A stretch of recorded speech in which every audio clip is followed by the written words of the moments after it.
Hello everyone and welcome back to another video with On Point Politics, and today guys we're going to be talking about the fact Biden just dropped out of the presidential race and do sort of an unofficial prediction for 2024. Make sure to hit the like button and subscribe to the channel if you want more content just like this. And so basically Donald Trump is now the confirmed Republican nominated candidate with J.D. Vance as his running mate, with the Democrats basically having nobody. Now, what do we know about everything so far? Joe Biden has officially endorsed Vice President Kamala Harris to get the nomination this year. And we also see, as of right now, there's people already coping saying, oh, there goes the black vote Republicans were talking about. Blacks voted for Obama 97% both times and all this stuff and whatnot. And then we also have, RFK that is going to speak at 5 p.m. Eastern time in a press conference. So that is also interesting. I wonder if he's going to throw his hat in the ring for the Democrat nomination. That could actually really shake things up. But if we look at this, guys, Donald Trump is sitting at 42% on civics. Harris, on the other hand, is sitting at 35%. She actually does worse than Joe Biden in terms of favorability. The spread is now 7 points, and with third-party candidates, you would possibly see anywhere from a 7 to 10 point lead for Donald Trump in the national popular vote. And when we look at the latest poll that we conducted nationally, Harris does 2 points worse than incumbent President Joe Biden. She does way worse with 18 to 29-year-old voters. She loses them by 13 points. She loses 30 to 44-year-olds by an even bigger margin. She loses 65-plus voters by an even bigger margin. The only group that Donald Trump does worse with is with 45 to 64-year-old voters, which is interesting. And we even see here, for example, this is another crazy thing right now. Donald Trump, at this point, I would say there's a lot of uncertainty, but definitely the former president is looking very, very strong as of right now against Vice President Kamala Harris. We even have this sample as a D+5 sample, so it was actually pretty accurate back then. And voters who, after the assassination attempt, were more likely that Donald Trump, they would actually vote for Donald Trump as of right now. And even most people basically blamed the ill gunman on the assassination attempt. But right now, Donald Trump is performing better nationally than Harris is, than he would have against Joe Biden in this poll. We even see Donald Trump gets more Republicans on his side. Basically, Harris keeps the same amount of Democrats. And we see here that Donald Trump actually does better with Democrat voters against Harris. She actually does worse amongst her own party. Donald Trump gets 15% of Democrats in this survey. She only improves with independents by a single point, and Trump is still winning them, a group he lost by 13. And Harris, as of right now, doesn't really do better with Republicans. Trump actually gets an extra percentage point right now. And we even see Trump is up in the Midwest region. Donald Trump is tied in the Northeast against Harris. Donald Trump is up 15 points in the South, the same as Joe Biden.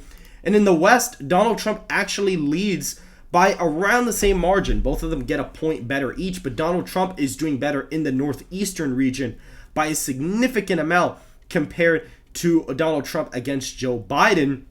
And we even see with college-educated voters, she actually does slightly worse. Trump gets a higher percentage, and her percentage actually falls. She only leads by 4 points with those voters. Trump does a point better with non-college voters. She's not even getting 40% there, which is actually pretty crazy. And we even see voters who say they are more likely to vote for Trump because of the assassination attempt. Donald Trump gets more of that group than he would against Joe Biden.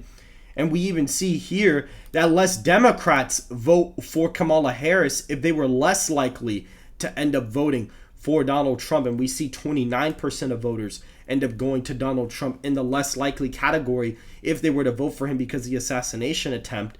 So even that is not looking good either. And we see here that independents right now are clearly, favoring Donald Trump on this issue of the assassination attempt.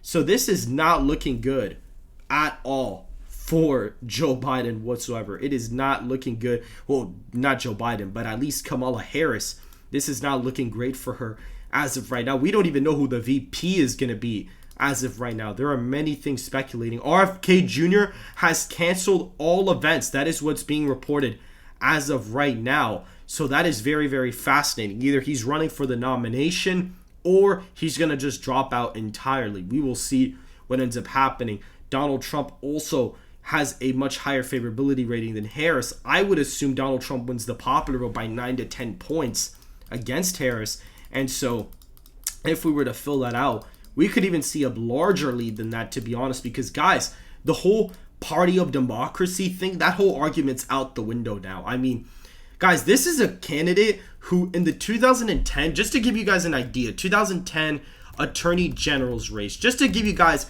an idea of this, right? California election. Just to give you guys a clue about this, Harris won this race by less than a point in California. Yes, it was a red wave year, but the fact that she barely won a Senate, an Attorney General's race in California is already pretty embarrassing. And if we go back to the Senate here, just as a very recent, we'll be able to go over here and see what's going on in the Senate. Let's look to see if, look at Harris, 23-point victory against Sanchez, but that was a Democrat. So it's like, okay, well, is she really going to hold up well?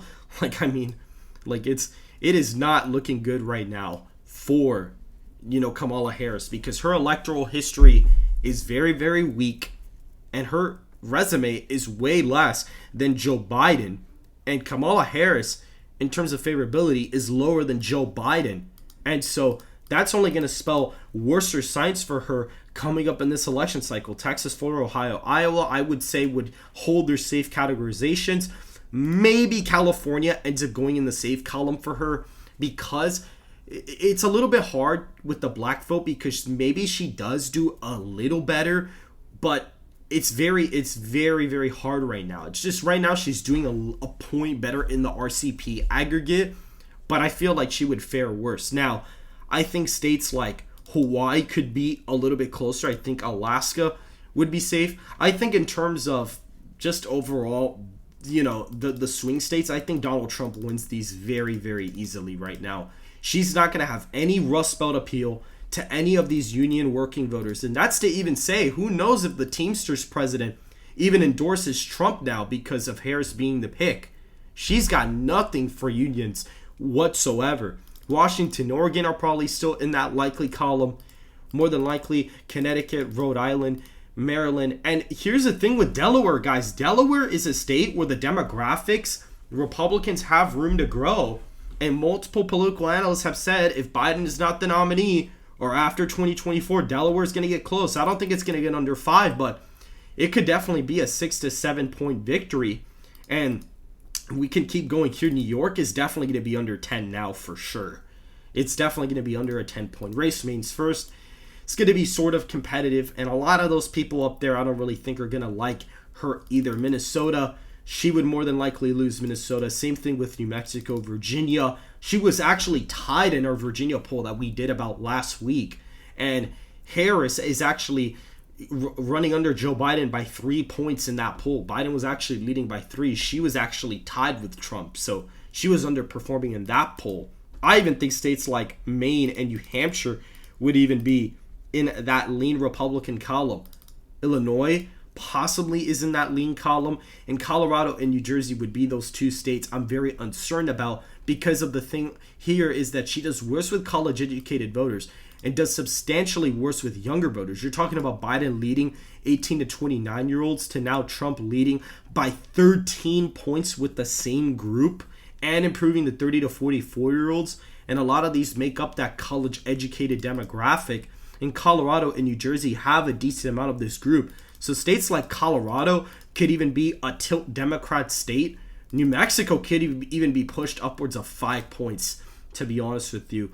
And New Jersey is that one state that's up for grabs. I'd say, based on the Republican internals that came out that had Trump up by 1, pre-debate, pre-assassination attempt, pre-RNC, I'd say that Trump possibly even picks off New Jersey against Harris as of right now. So this is sort of an unofficial prediction.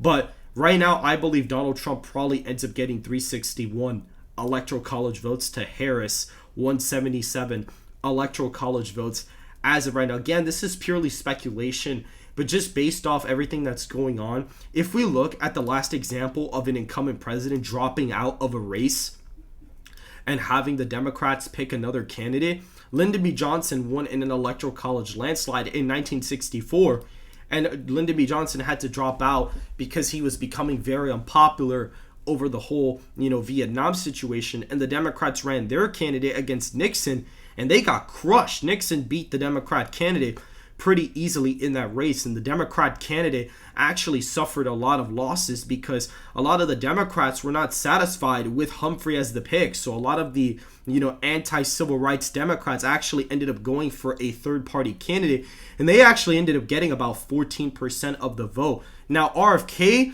possibly throwing his hat into the Democrat nomination or completely dropping out could throw things off a little bit if Harris does end up somehow, if RFK does somehow drop out or ends up, just going for the nomination and eliminating his third-party bid.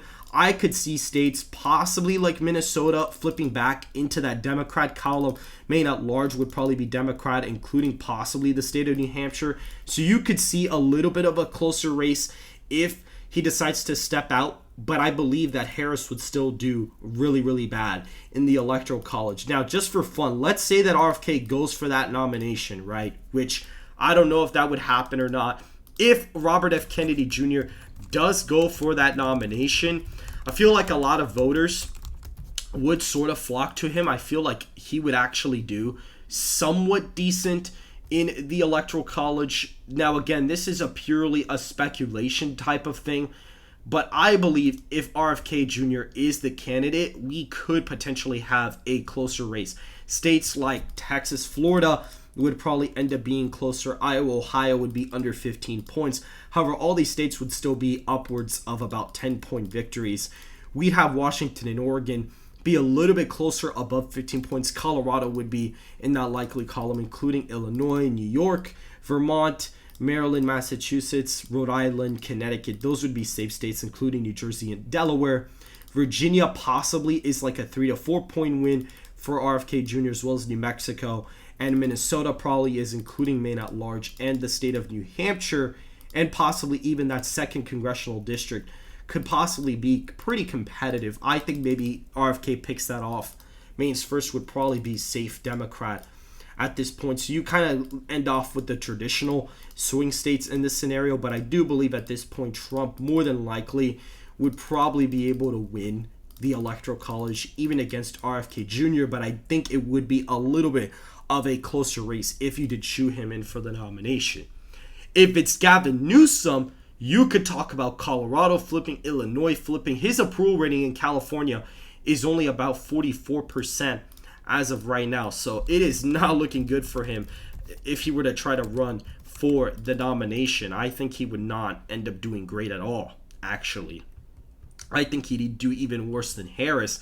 And at that point, Democrats would completely hemorrhage their black voter support at that point. They would completely lose all of their black voter support at that point. I don't think they would do good with those voters at all if that was the case. So as of right now, this is my map for Kamala Harris versus Donald Trump for the presidency of the United States. I currently have Donald Trump getting 361 Electoral College votes to Harris's 177 Electoral College votes as of right now. Make sure to hit the like button and subscribe to the channel if you want more content just like this, and I will see you guys in the next video. And by the way, just to say, I feel pretty vindicated because it is certain that if they actually believed it was going to be a competitive race, there's no way they would have kicked out their own incumbent president from the nomination spot.